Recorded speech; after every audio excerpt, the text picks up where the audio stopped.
Núna ætla ég að sýna ykkur hvernig þið skoðið athugasemdir sem hafa verið skrifaðar í Innu og nú er að koma að tímabilinu þar sem að kennarar setja inn athugasemdir varðandi nám nemenda eða svokallaðar vörður.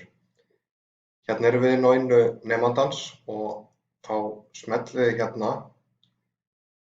Ef að þetta er nemandinn sjálfur þá stendur hér ég.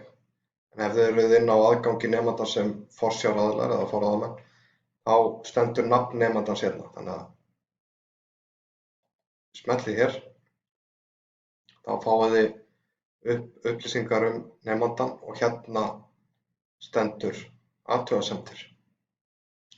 Þá sjáið þið hérna, hér er athugasemd úr þessum söguáfanga, þá kemur heitið á áfanganum hérna fremst og svo athugasemdin. Og þið sjáið að þetta eru 3 áfangar sem að þessi nemandi er í og athugasemdirnar eru ólíkar eftir hver áfanginn er.